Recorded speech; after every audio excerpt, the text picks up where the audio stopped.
Oh, yeah.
I'm not yet.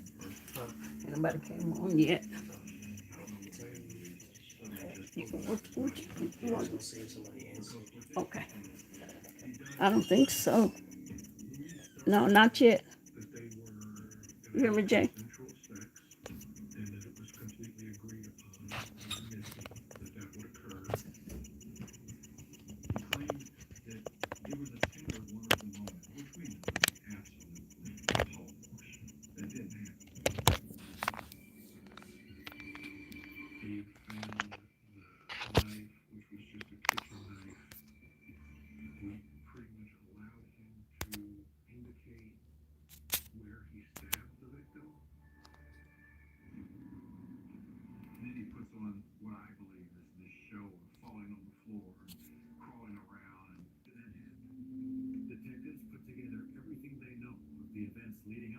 Hello, how you doing on the album? How's your day?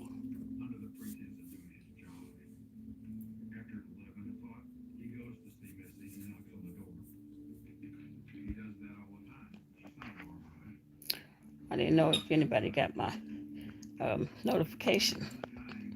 So I was just waiting around.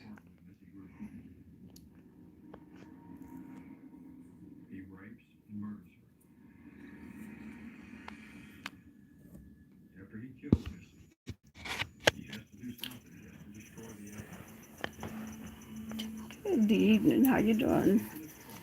Beach, beach is better. Okay. Oh, okay. Okay, yeah, work. Oh, it's good, it's good. Yeah. I slept most of the most of the day.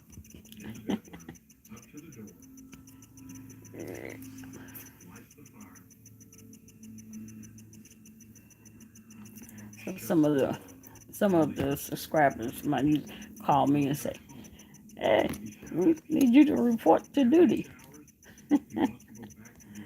I was like, "Okay, all right."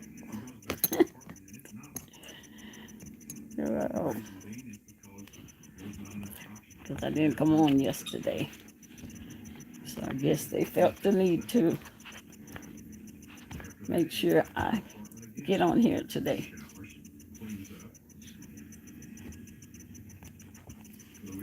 Check. See what I'm gonna read.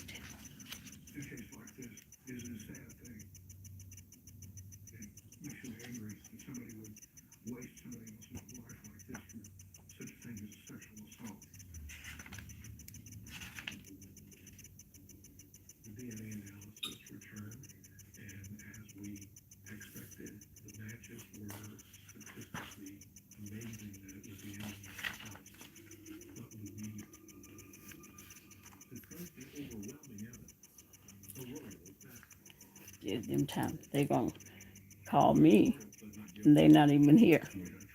They may be lost.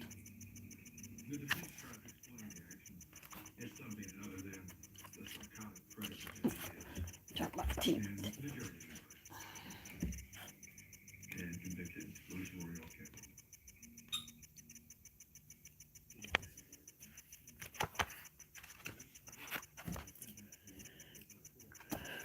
to what's going on YouTube. I hadn't been on anything.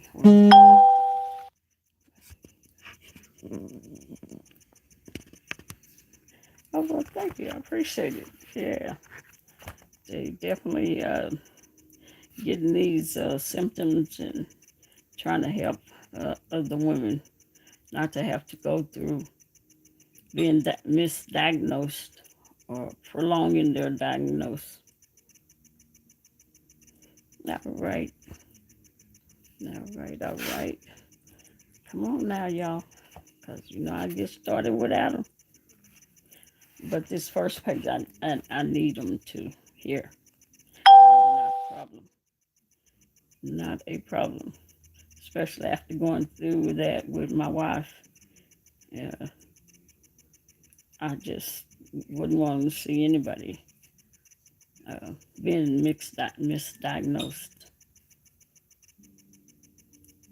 or not knowing the symptoms or not knowing, how to sometimes forcefully make your doctor give you that test because sometimes the doctors will diagnose it just because they don't want to give the test. I don't know. That doesn't make sense. Anything to save a person's life, and that test could be the difference between life and death.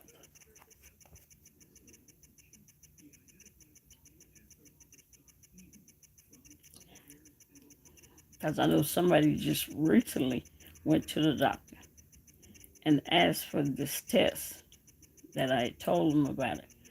And the doctor was like, well, no, you had your pap smear and exam, your annual, and everything was okay. The lining is good. And I was like, no, that ain't gonna work. You need to forcefully tell them. I thank you, Undeniable. Appreciate it very much. Very much. I appreciate it. Yeah. And the doctor still wouldn't give it to him. And the person is not trying to use the insurance or anything. They don't pay for it cash, out of their own pocket. They just want to have the test, but they wouldn't. So I said, give your doctor my number and tell them they need to speak with me.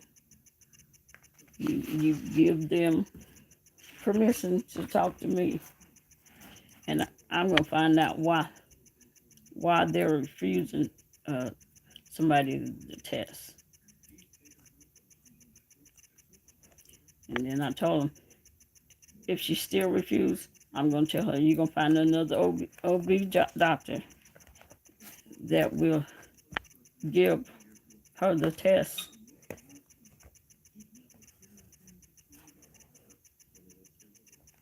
Yeah, it definitely could. Definitely could.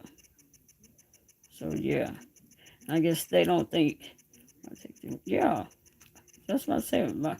Shoot, if my wife was she would have been in there way before she was diagnosed with stage 4. And just like most of these women, they had already been in it. Hey, Lovely, how you doing? They would have stayed in that office because I know my wife, even when they finally told her what it was, she told them she was not leaving that office until they tell her what was wrong with her. And they had to go ahead and they had to tell her. Instead of trying to wait till you get home and then call you on the phone and then tell you you need to come to the office and yeah, thank you, yeah. And tell you come to the office and then they'll tell you bring somebody with you because, they about to tell you you have cancer and some people can't deal with it. No one. I don't know anybody that can. But the fact is, you're going to refuse to give a woman that test, it's their right. And she acted like she was paying for the test. Mm-mm. So I would say I'm not leaving here until you give me that test, especially if you think you got some symptoms of it. So yeah, yeah. Well, insurance is probably covered. I'm not quite sure. Well, yeah. Well, I mean, uh, would be it did cover, but some of these doctors just act like that you can't the test. I mean, it costs arm and Lego is some great big test. All it is them drawing blood. They draw blood and they send it in and get it tested. So why would you deny a woman the right to take that test? And it should be just like pap smear annually. They should do that, but they don't. So there are times you have to force them to give you the test. And then sometimes they may ask you if do you have any symptoms? Why do you want to take that test? Uh, uh, because I know plenty of women. There's a book called Torch that has 26 women with their ovarian cancer survivors that have ovarian cancer, and they I know the symptoms, and whether you have some of the symptoms or not. You over here? I was waiting in my chat. Oh, were you? Yeah, I was in here waiting. I was even telling them. I was like, "Are they lost?" Yeah, but yeah, that you just sometimes have to force them because they act like women shouldn't know, don't know about CA-125, which most of them don't. I mean, a whole lot of women don't. I didn't. She didn't either. And all the women that was in this book, they didn't know nothing about no CA-125. Because if they did, I do believe they would have got the test done way early, where they was able to be stage 1 or stage 2 or something like that. Oh, yeah, caught before it ended their lives. That's for sure. Ooh, fan. I just got out of the shower. You say stop, back up. What you mean? Stop, back up. What? What you mean? Yeah, she was lying. Oh, you still, you were reading? No, I hadn't started yet. I was waiting on y'all. Okay. My glasses. No, I'm trying to think. I don't think any of y'all was in my last one where I read the symptoms, but I do want to read that again, even if, because some of the people may not have been in here, some of the women. So we're going to read. This one is called Stop, Look, and Listen. Some symptoms of ovarian cancer. Ovarian cancer whispers. That means it's a silent killer. It says, please pay attention. Bloating, abdominal pain, fatigue, painful intercourse, backache, constipation, and diarrhea, feeling of fullness when eating, increased urination, and indigestion. And then it has a note. Many of the members of the ovarian cancer support group. Oh Lord. Many of the members of our ovarian cancer support group report that their cancer was missed when they first reported to their doctors. Their symptoms were sometimes mistaken for menopause or the Texas heat. They sometimes heard that it's in your head or were told, let's watch it for 6 months. That's life and death. 6 months can be a long time for ovarian cancer to grow. Ovarian cancer is difficult to diagnose, so it is often found in stage 3 or stage 4. Listen to your body. You know your own body. You know if you feel bloated, whether other people can see it or not. You know when you're bloated. You know when you got stomach pains and it's not regular stomach pains. Okay, here's our next one.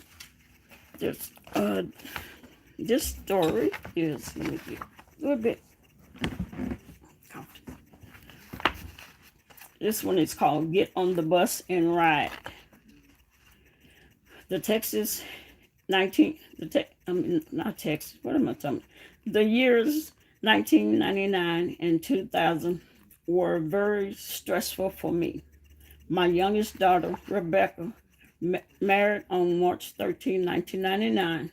Reynold, my oldest daughter, had already moved to Dallas to attend Southwestern Medical School. Carl, my husband, and I experienced what is called the empty nest syndrome. We had previously spoken about downsizing to a much smaller home when the girls were on their own. This seemed like the perfect time to do so. To our dismay, our home sold quickly, and we hastily bought our much smaller home. Since the new house was only 9 years old, we did not expect to do much more than painting. Upon moving in, however, we found many things that needed to be done to make it our home. We spent the better part of the next year renovating it.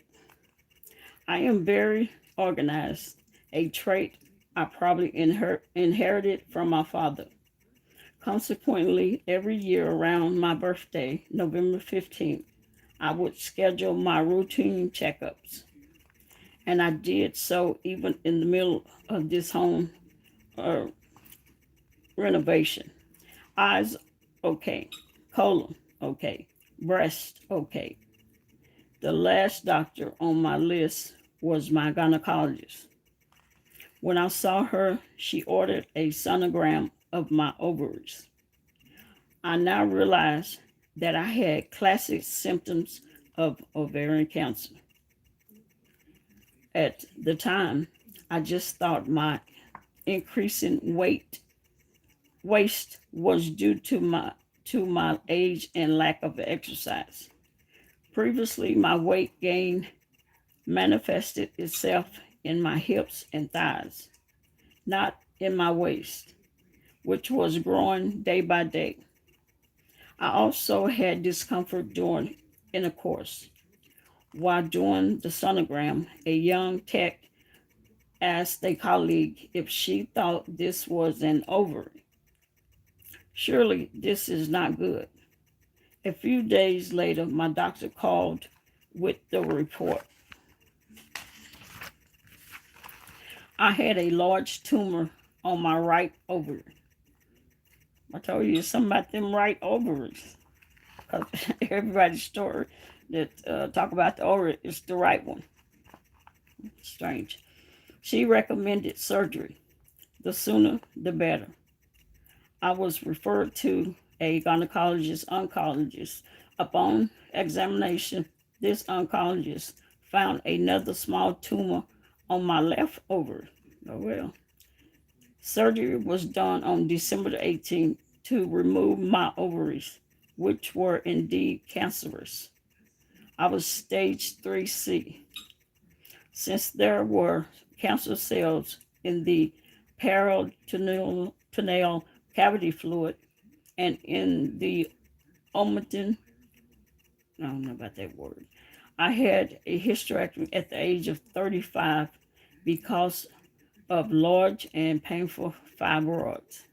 The surgeon wanted to remove my ovaries then, but I asked that they be left to prevent early menopause. I wish I had taken his recommendation. Dang. While I was in the hospital, a friend visited me. I think of his advice often. Get on the bus and ride. I remember feeling very frightened at the thought of having chemotherapy. My younger sister had breast cancer at the age of 36. I remember so well how sick chemotherapy had made her. Before I could begin chemo treatments and get on the bus, I had to have a root canal redone. This elevated my anxiety even more because I felt I could not sit still long enough for the endodontist to complete the procedure. With his remarkable patience and a little help from Xanax, I got through the first step. I was now ready to start my bus ride. The protocol for the treatment of ovarian cancer at that time was 8 treatments of Taxol and carboplatin, administered at 3-week intervals.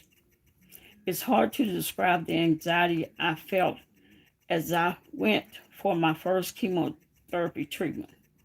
Fear of the unknown, I guess.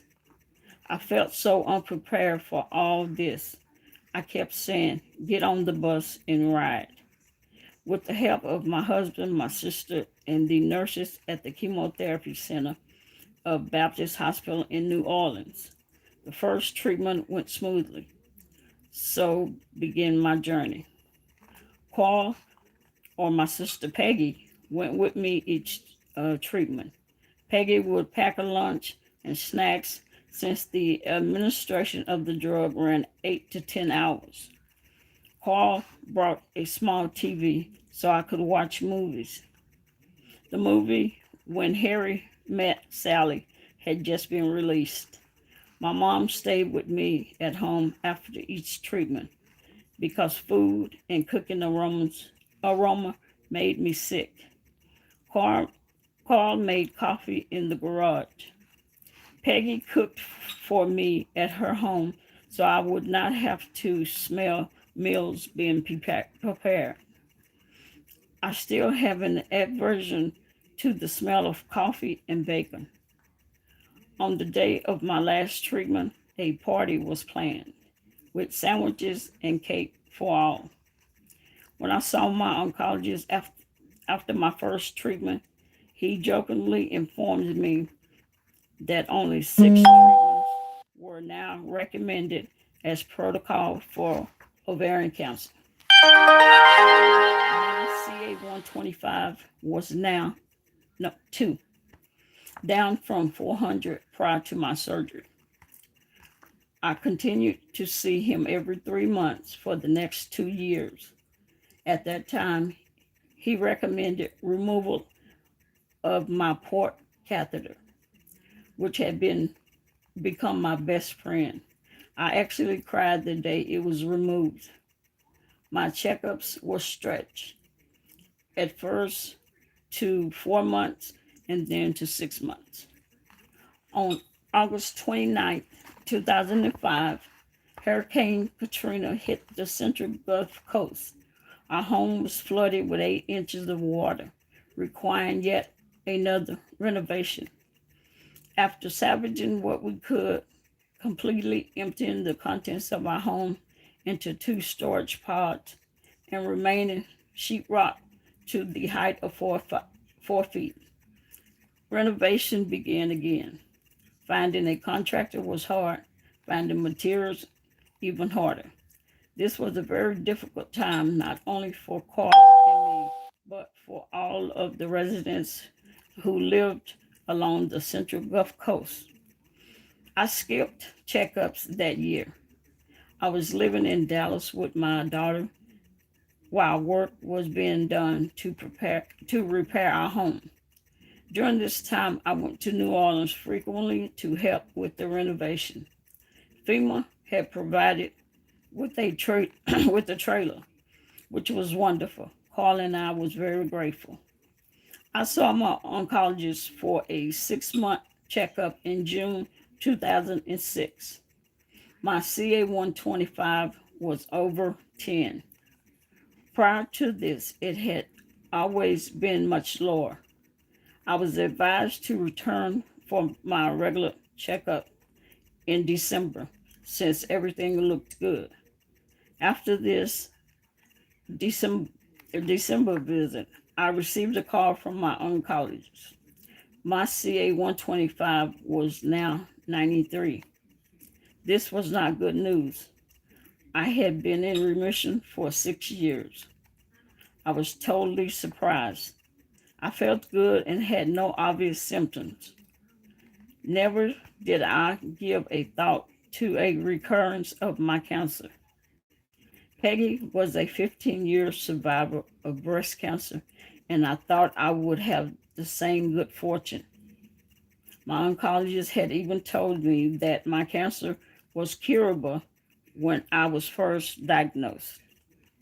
So now what? Carl and I had not finished the work on our home. The hospitals in and around New Orleans were understaffed. On the recommendation of my daughter, who was now a medical resident at Baylor University Medical Center in Dallas, I sought treatment there.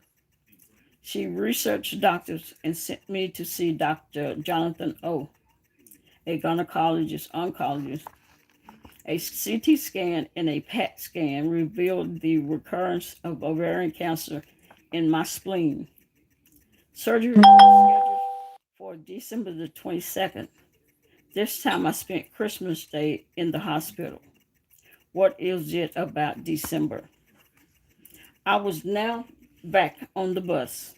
This time, the protocol for my cancer was cisplatin administered through a port directly into the abdominal cavity.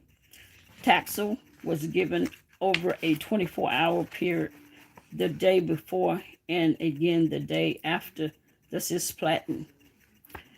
I was unable to complete the regimen.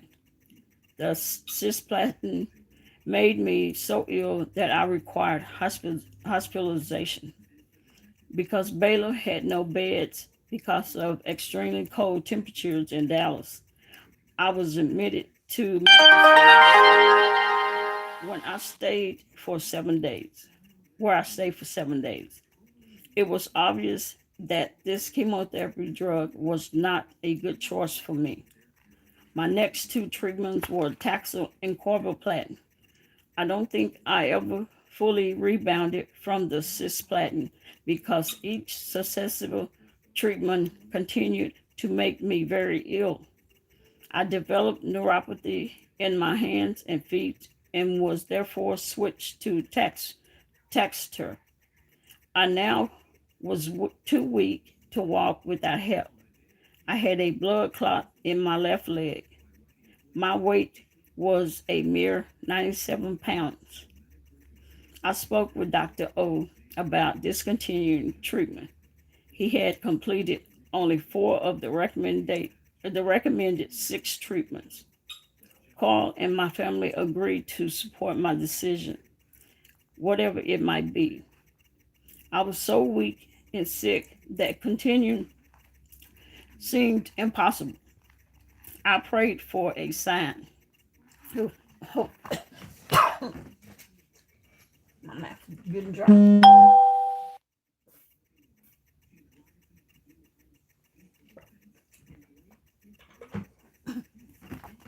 Okay, find my place there.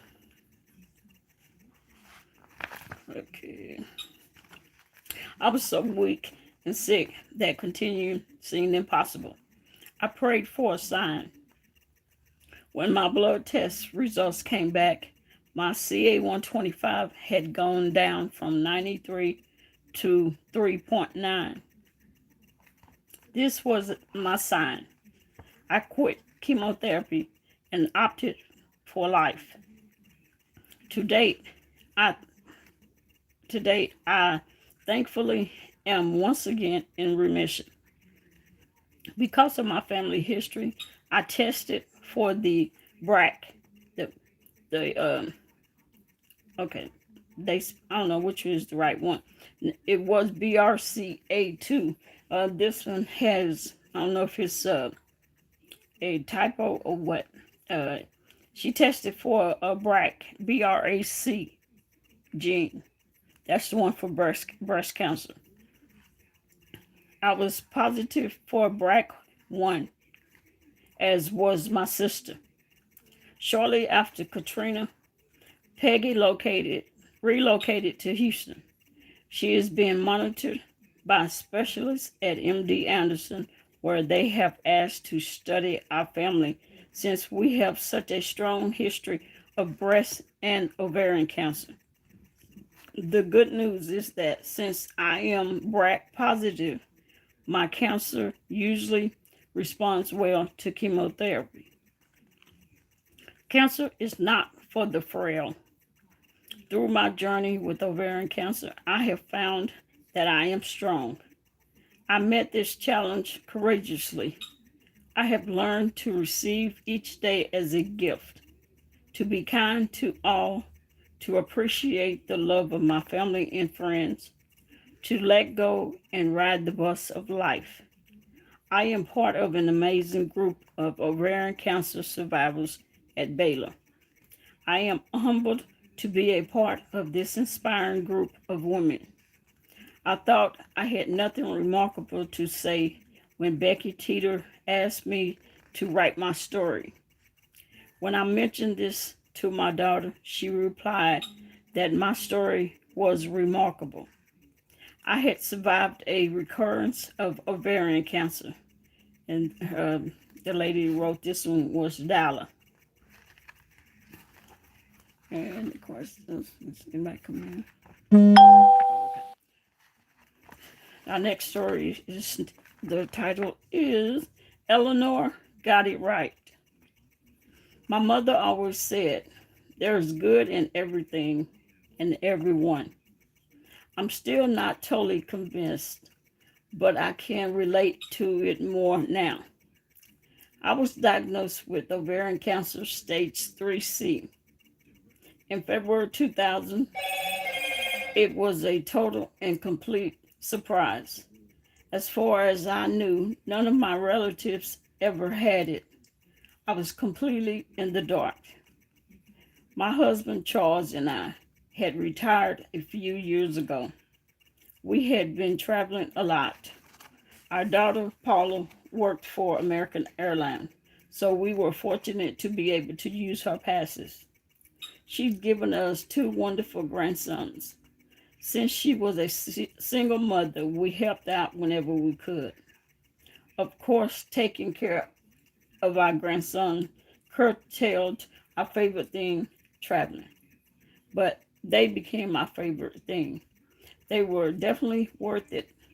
During this time, we were heavily involved in being grandparents. I noticed some changes in my health.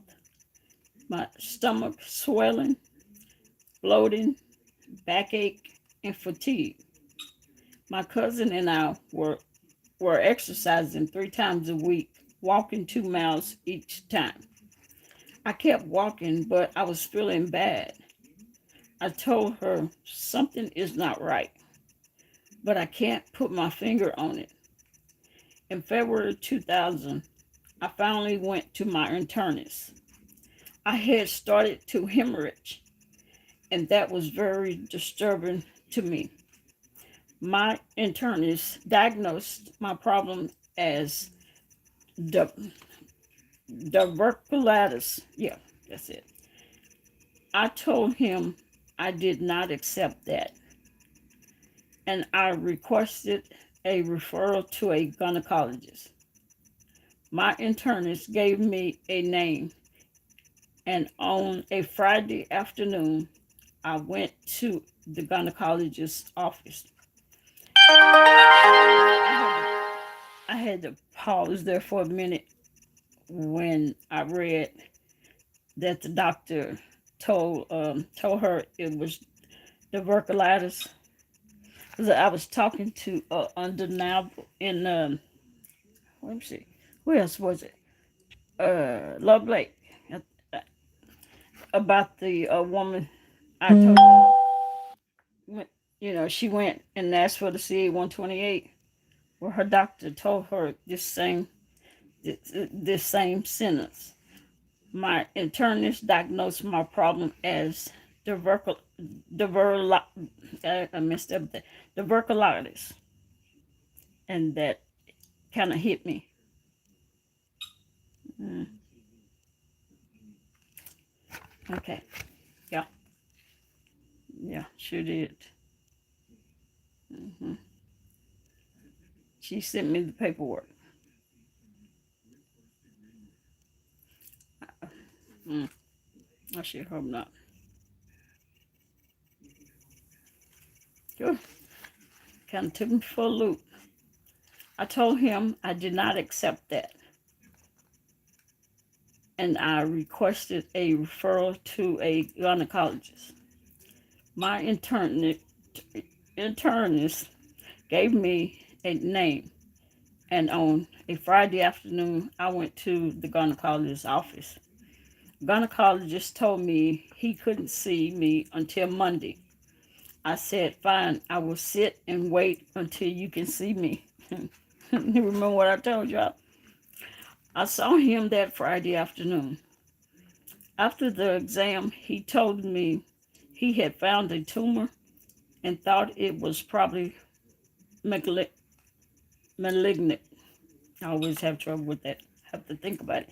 It was in my left, in my lower left side, and attached to my left fallopian tube. The gynecologist um, said he would schedule surgery for Wednesday. No, I want it now, if not sooner. He agreed to do the surgery then. As we suspected, the tumor was malignant. Malignant. Woo, boy. There was another tumor in my left fallopian tube, but it was a different kind of cancer. Oh, wow. The gynecologist did a total hysterectomy. For a 72-year-old woman, I recovered well. I had chemotherapy for 4 weeks in Sherman, Texas, and the oncologist there, Dr. Rogue, ordered the usual treatments, carboplatin and Toxil. I went into remission for 7 years. During that time, I went for all the tests and checkups. I thought I was in permanent remission. Boy, was I surprised. When the grandsons got a little older and were more self-sufficient, we began to travel again. We really wanted to see Alaska. Paula arranged a trip for our 60th wedding anniversary. We were preparing for the trip, and you guessed it, I began to feel bad. I had some of the same symptoms I'd had previously in 2000. I couldn't shake them. I went to Dr. Rogue for a checkup. She did a CT scan and found a tumor in the lower pelvic area. She refused to let me go on the Alaskan cruise. I went instead back into chemotherapy. We were devastated.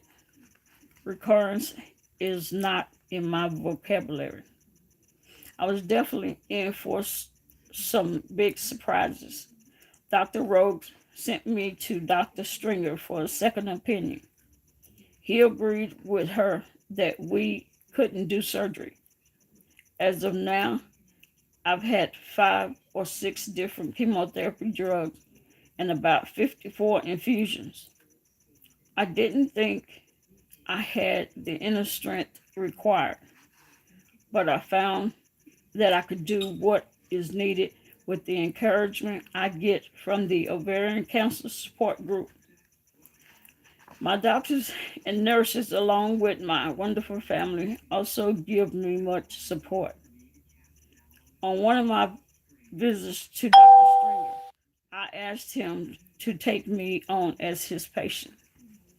Thank God he did. I've had a lot of ups and downs and many side effects, but so far I've persevered. The grandson's graduation from the University of Texas at Austin in about a year. Oh, what? I mean, I just said that wrong. See, but I've decided I am going to live to attend my grandson's graduation from the University of Texas at Austin in about a year. I would also like to see my little great grandson Nevin start school. I feel so fortunate when I see much younger ovarian cancer patients. They have families to take care of, yet they're often so ill from this disease and its treatments that they need taken care of. We are we are all praying for a cure and working toward that end. I don't know how much longer I will be here. No one does. You can bet I'll be making the most of it every day in every way. At this age of 81, I am looking at life from a different perspective. I'm still in treatment. I have lymphedema in my legs. My spirits are up most of the time. Like Eleanor Roosevelt, I am taking life one day at a time. Yesterday is history, tomorrow is a mystery, and today is a gift. Why I call it the present. Eleanor Roosevelt said that 1884 to 1962. And this story was written by Betty Bridges. I, I had to take a break there. I'm gonna read the story, but um, that shook me when I read that for the results. You see, I think would be. I think it was like about a week. Yeah, unless they get it pushed too fast. So yeah, 'cause it's just yeah, it's just a blood test. Yeah. Mm. I hope it's not. I hope this is not what.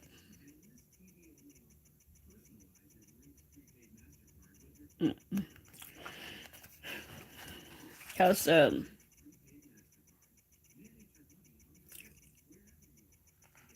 that was what the doctor told that lady that she had tuberculosis.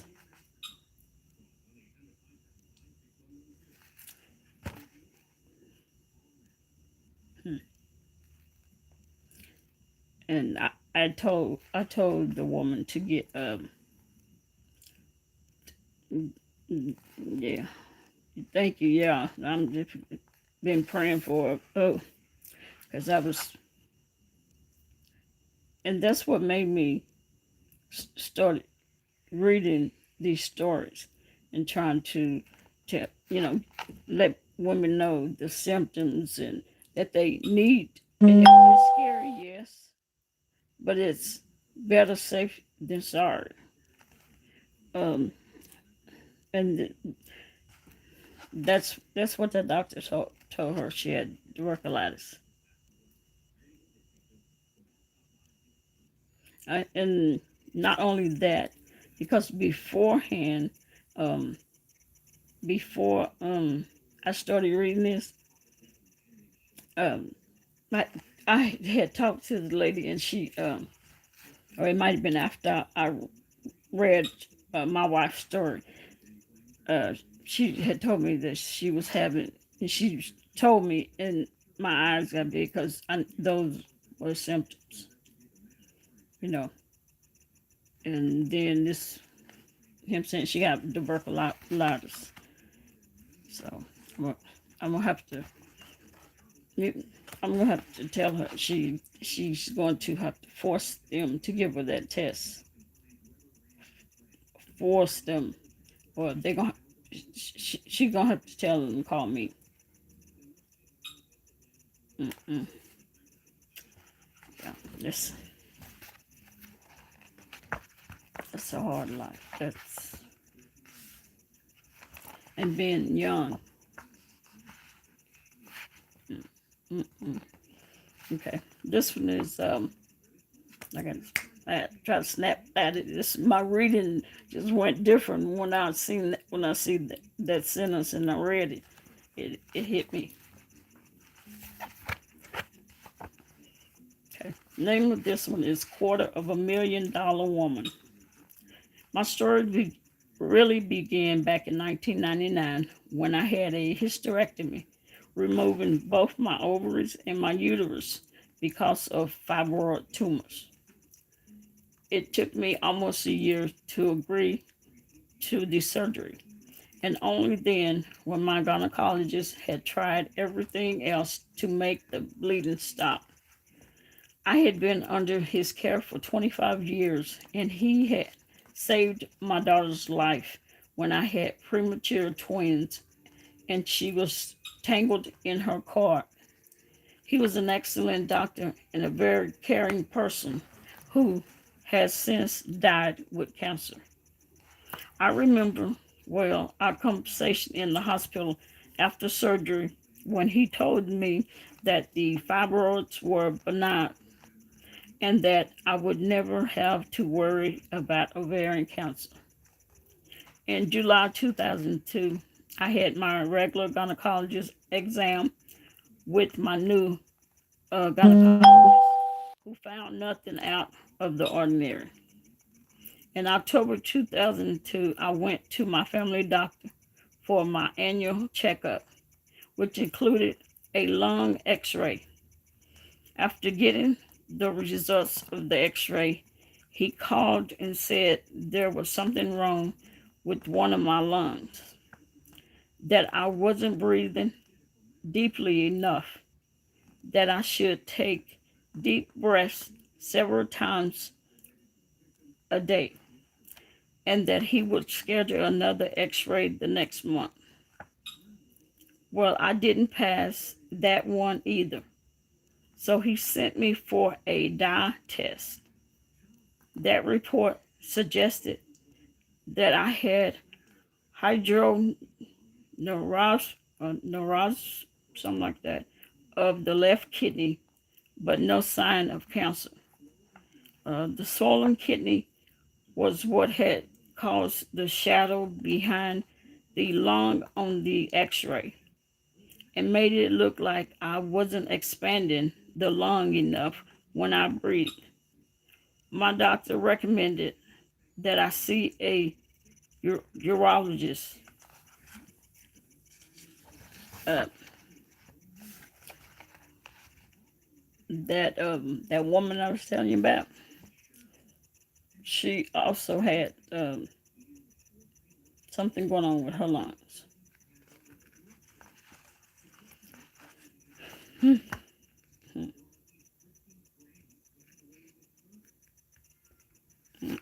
Okay. My husband and I were planning to leave the next week for 2 weeks in Hawaii, and were taking our adult children with us. I had no pain, and the report said no cancer. So it was urologist versus Hawaii. I picked Hawaii, and we spent Thanksgiving and early part of December there. I wouldn't do things differently, even knowing the end results. I had the best time of my life, and the trip gave me something to dream about all during chemotherapy. By that time, I was having stomach problems and frequent urination. I had both of those symptoms so often with the fibroids that it just seemed natural for me. In February 2003, I went back to my family doctor for a cholesterol test, and he made an appointment for me with a urologist. By that time, I was uncomfortable when I tried to sleep, and I would become nauseous in the night if I rolled over onto my left side. In late March and April, the urologist did several tests, among them a sonogram and a CAT scan of my abdomen.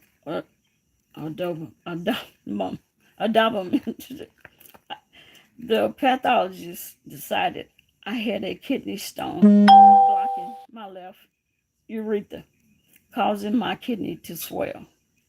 Both reports said no sign of cancer. In May 2003, I had my first of four surgeries. This one was to remove my kidney stone and put a stent in the urethra to hold it open so the kidney could drain properly. During the surgery, the urologist did not find a kidney stone nor tumor, but a narrowing of the urethra because some unusual tissue. He was not able to go further up the urethra to see the kidney, but he removed all of the tissue that was able to reach and put in a stent. My pathologist found two cancer cells in the tissue, so my urologist insisted that I have a colonoscopy because the cancer cell resembled what is seen in colon cancer. In mid-June, I had the colonoscopy, something one should experience only once in a lifetime. Fortunately, no cancer was found. In late June 2003, I had my second surgery. The stent had stretched the urethra, and the urologist was able to go up and look at the kidney. He also noticed some strange tissue further up in the urethra. To be safe, he felt he should remove that section of the urethra in another surgery. He put in a second stent to help the kidney continue functioning. In July 2003, I had more tests, none of which revealed anything abnormal in my abdomen. By then, I was hurting on my left side when I sat or lay down. On August 11, 2003, I went in for my third surgery of the year. At the time I went into the surgery, I didn't know if my urologist would be able to save my left kidney. It was blocked again, even with the stent in place. When I came out of surgery, I was told that a tumor between the size of a golf ball and a tennis ball was found in my pelvic area, pressing against my urethra and blocking my kidney. The same pathologist who had looked at the earlier tissue looked at this tumor and said it was the same type of cancer.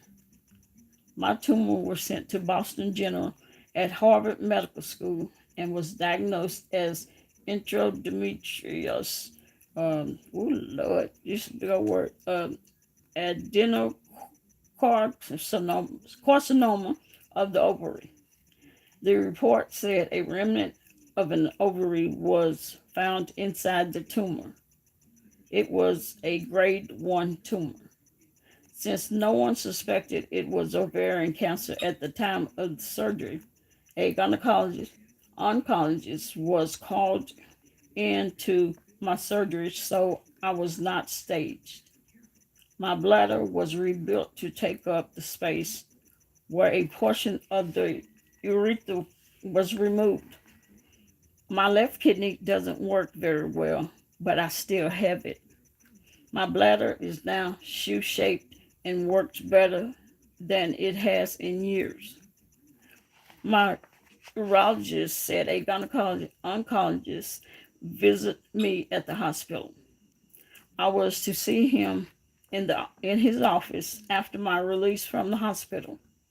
I went home on Saturday following my surgery, and by the next Thursday, I was back in the hospital with blocked intestines from the scar tissue from the 1999 surgery.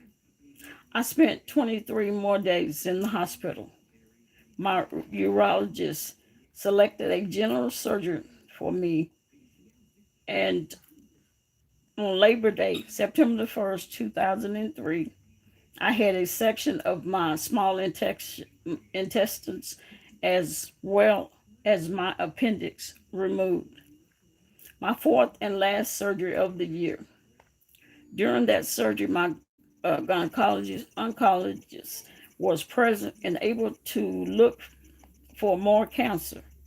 The doctors were not able to get back into the area of the third surgery because it had not healed, but they didn't find any cancer on the right side. I had the symptoms, but no one thought of ovarian cancer because I had my ovaries removed years before. My tumor never showed in any of the CT scans or numerous other tests. Nothing would have been found without the surgery. I underwent the standard 6 treatments of chemotherapy for ovarian cancer. In some ways, I was more afraid of the chemo than the cancer. I was so heavily sedated after the fourth surgery that I barely remembered the oncologist visiting me, much less telling me I needed chemotherapy. My husband remembered, but didn't think I was strong enough to handle the news, so he never talked to me about it. I really lost it after the office visit when the oncologist told me I needed chemo. I had watched my sister-in-law die of lung cancer 20 years before. A neighbor died of ovarian cancer about 10 years earlier, and a co-worker survived breast cancer. They had all suffered so much with the chemo. I felt I, I felt fortunate that medical science has made such improvements with the treatment since then. I couldn't have had better care or better doctors and nurses taking care of me during my surgeries and treatment. They are truly dedicated professionals and all heroes to me. I consider August the 11th, 2003 as the day I became a cancer survivor. My biggest problem after surgery was needing other women who had been through this to talk with. 5 years ago, they were hard to find. Statistics from 2008 tell us that the overall 5-year survival rate for ovarian cancer is 45%, and the overall 10-year survival rate is 38%. Now, thanks to so many other survivors, there are groups all over Dallas-Fort Worth Metroplex, and women can find the support they need in so many ways. Over the past 5 years, I've learned more about this disease than I care to know. I've lost way too many new sisters. It seems the more I talk to women about it, the more I realize how very different this cancer is for everyone. No one story is the same. And because it's such an individual disease, that must be at least a part of the problem with finding a cure. What works for one woman won't necessarily work for another. Sometimes it's almost sometimes it's almost Doesn't seem fair that I'm 5 years out with no recurrence when so many of my friends have not fared as well. I once heard Lance Armstrong talk about his doctors telling him about the obligation of the cure. Well, I do not feel that I am cured from ovarian cancer, but I am thankful for every day I have and hope with the time I have left on this earth, I can help to make a difference in this disease. Remember the old TV shows, The $1 Million Man and the Bionic Woman? That seemed like so much money way back then. Well, since 2003, I can honestly say, I can now honestly call myself the $250,000 woman. And this is by Diane Blankenstein. Let's see, I think it's.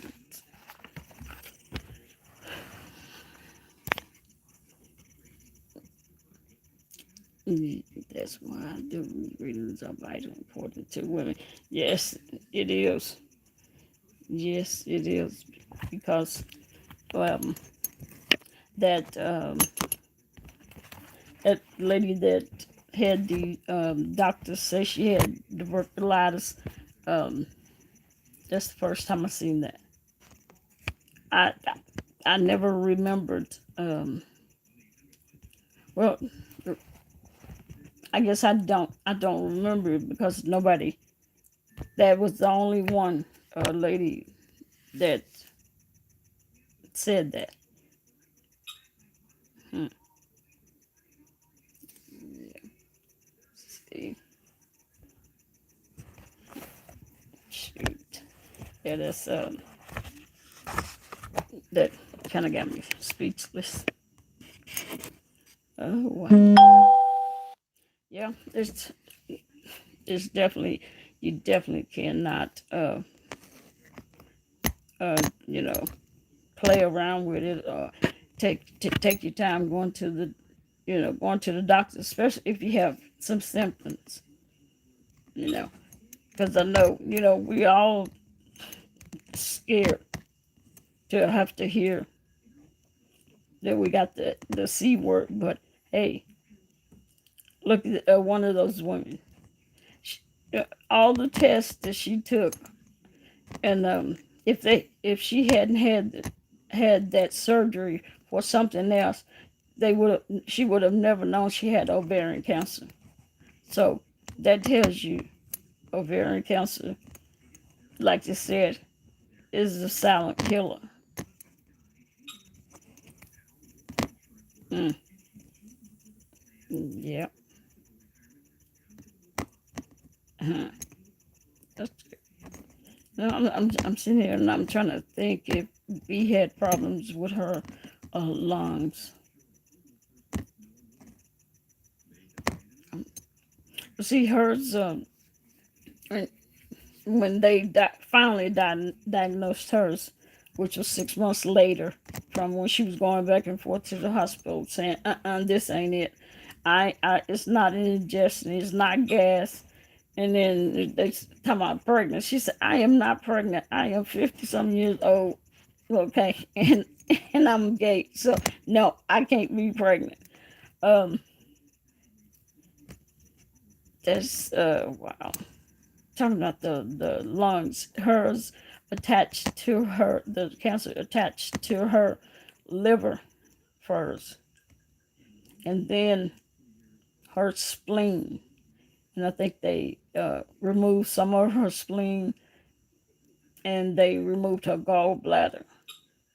So these are like all different surgeries that, as you see, this one woman, she had a whole lot of surgeries. But the lungs, I don't remember her having issues with her lungs. But as that last lady that I read that had the tuberculosis, she also had found out she had issues with her lungs. and so did the woman that had called me. I think they said she had some lymph, but not lymph nodes, but nodes in her lungs, and that kind of hit me hard because those there was two things she had told me before I read this woman's story, and it just kind of hit me hard. I praise not, but mm, I praise not.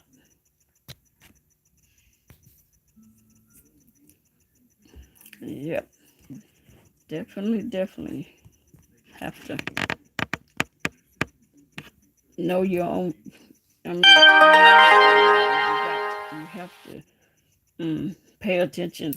If you bloated, you know, I know women get bloated during their cycle, but um, when it's not your regular having your menstrual cycle bloating. When you bloated and you're not on your cycle and you just keep getting bigger, then it's an issue. You need to go get checked out. Mm, yeah. Anybody have any questions? Like I said, I've read these books many times, but it's like after I read them, and it may be 6 months later or something, they'll cross my mind. I get them, read them again, and it's like the stories are brand new to me, and yeah, definitely those are the two symptoms with the lungs and the tuberculosis. Hmm. That took me for a loop. Yep. So, did y'all enjoy those stories? I mean, they just terrible.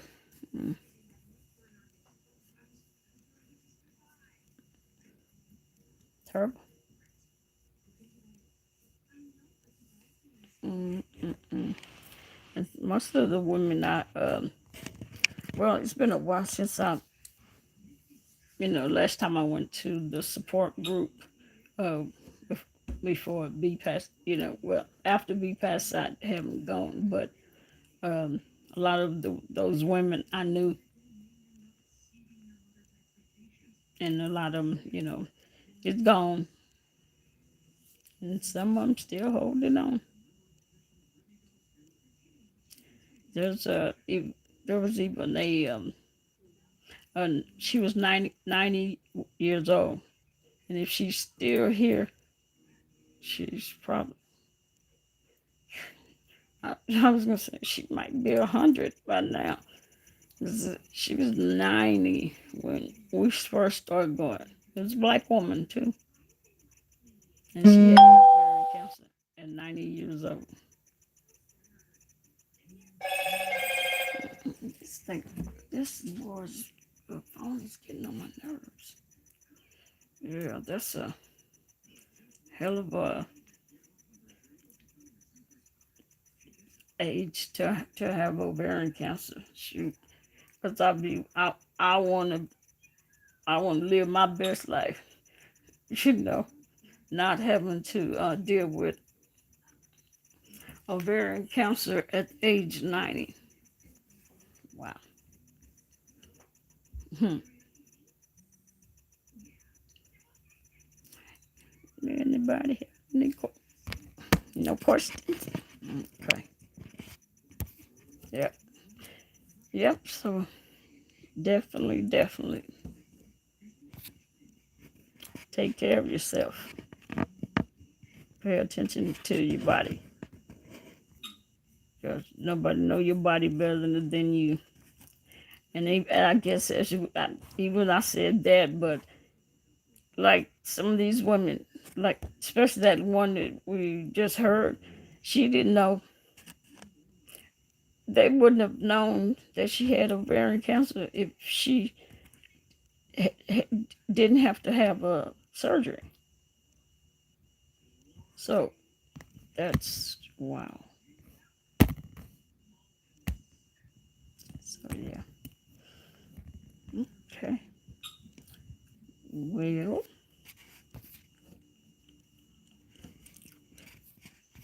see, anybody fall asleep?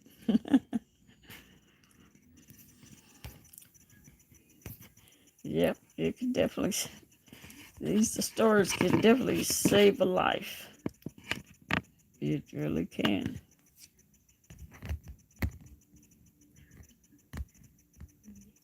It really can. And I'm hoping if that's what it is, that lady that I hope it can save her life. If that's what it is.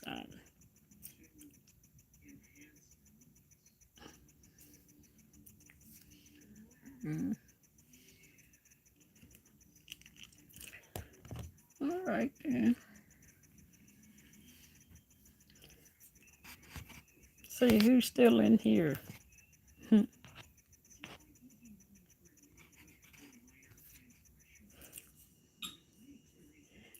A month, a week, month.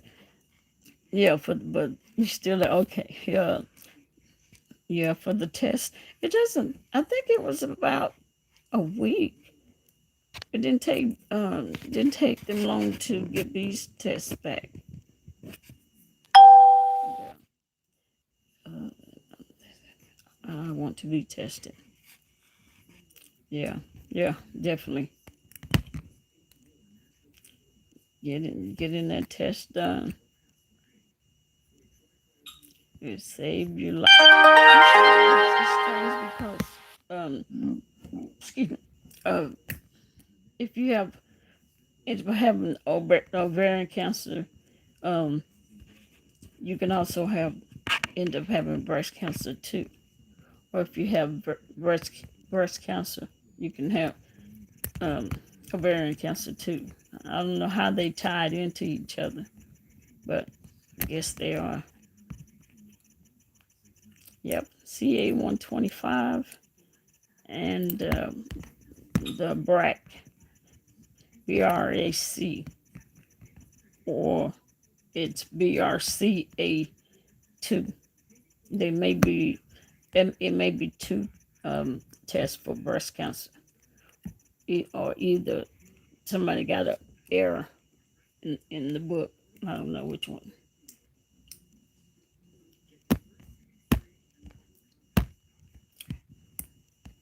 Okay.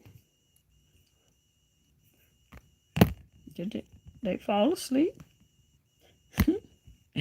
B-Town, are you here? Or let me see if somebody else went live. Because, let me see. No. Let me see. Well, I don't see anybody. I don't see nobody else live. I guess I might have put him to sleep.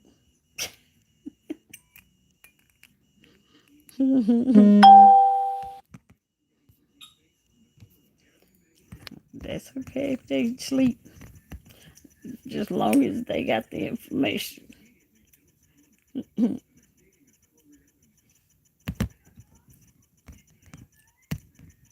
Yeah. I might read another story. Shoot. Since you're the only one, like you're the only one left, or only one awake. Let's see. They might have went roaming the YouTube street. But it seemed pretty quiet. I didn't see anybody had any lives. Oh well. This story is called The Good Things. I have always thought that I had more than my share of the good things in life. A loving family, dear friends, a nice neighborhood, and a good education. I enjoyed my life. I enjoyed my long time work at the Dallas Convention Bureau and almost everything in the arts. My journey with cancer began about 4 years ago. I had constant abdominal pain, not severe pain, but it was always there. After routine checkups with my internist 2 years in a row, I was sent to a hospital for a CT scan. Both times the scans showed nothing. I was content to do nothing else at the time. I was getting shorter. I was getting shorter of breath, but thought that was part of aging and lacking of exercise. I had not gone back to walking on the track after an injury to my toe. In the spring of 2007, I got an infection that knocked me for a loop. In the spring of 2007, I got an infection. I just I could eat only tiny amounts of food and lost weight rapidly. Mixed emotions there. While medication improved my health, I wasn't the same old Jenny plate cleaner of old. Okay. I didn't want to hear any bad news, and was planning a vacation in Mexico with lady friends in June. The trip was wonderful, even with limited energy and appetite. Thank you, dear friends. A beautiful memory. In August, I had another routine checkup with my internist, discovering that I had lost 30 pounds without trying. He was very concerned and wanted another CT scan. Let's see what's wrong with my dogs. Okay.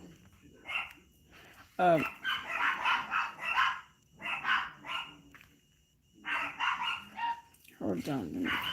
Let me shut my dogs up. Did they stop? Oh.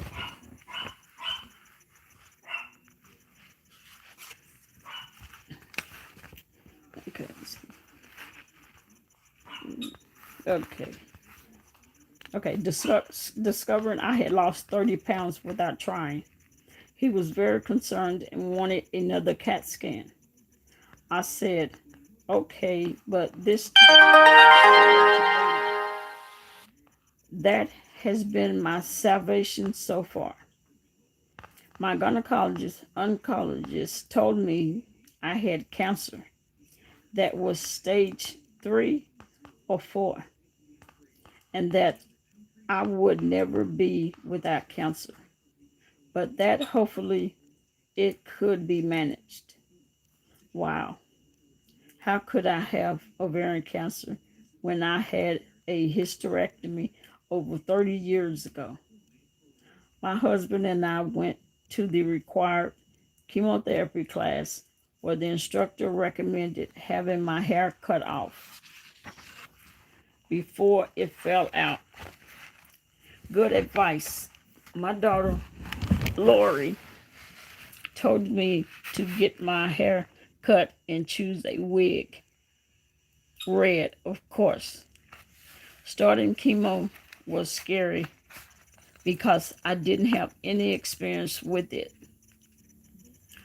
I was nauseated the first time, then had colon blockage, then 3 more chemo treatments, and finally a bra to bikini surgery. I think they called it peek and shriek. My darling daughters took turns spending nights in the hospital with me and saw to it that I remembered to do all things I needed to do for recovery. They were just wonderful.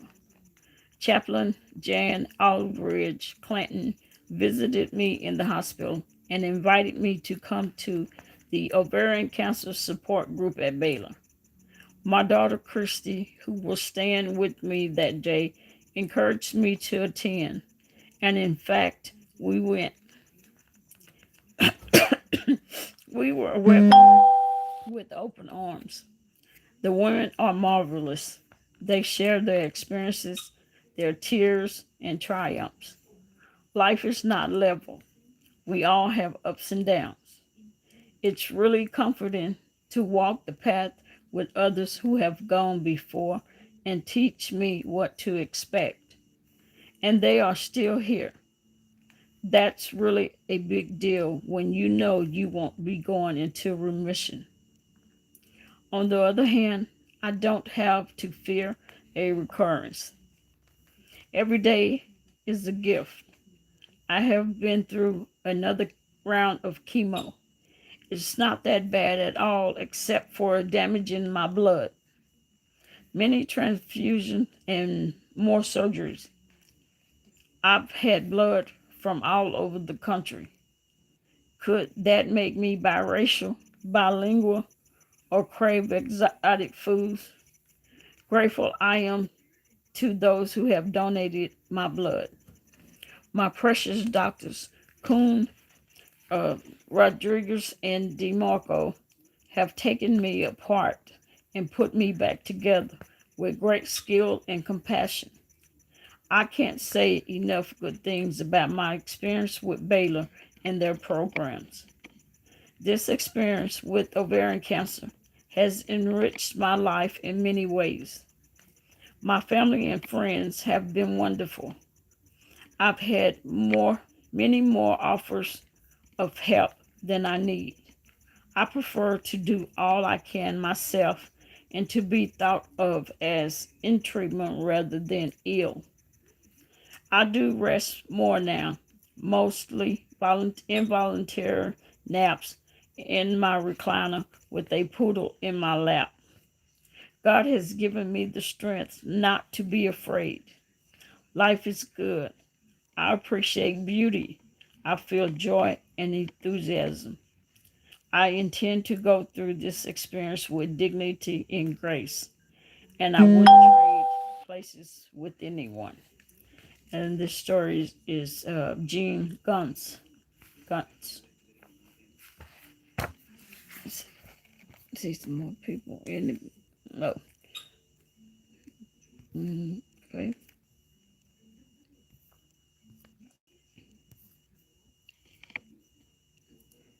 B-Town, are you still in here? She might have fell asleep, Chad. She might have done fell asleep. Love Blake, you here? What the hell now? I need to get work done. Yeah, one that says the keys to life. That's right. All right, done now. I appreciate you coming and listen. And I will see you probably tomorrow. And I'll probably end this because everybody is done fell asleep or probably roaming the streets. But you have a good night. And thank you for coming. I appreciate it. Thank you for the super chat. I appreciate you very much. All right. Have a good night.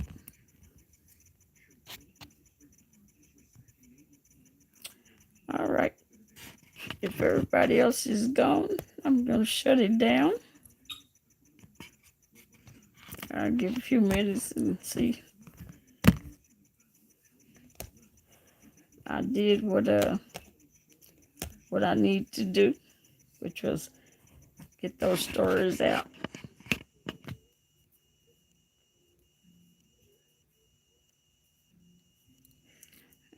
maybe I'll go and check out the YouTube street, see what's going on since everybody's asleep or either left. Oh, yeah. No one. Okay, people. If I have any people in the bushes and in the clouds, I appreciate you coming. Hopefully you thumbs me up. Hit that thumbs up button. Subscribe if you have not. I would appreciate it very much. And I will see y'all tomorrow. All right.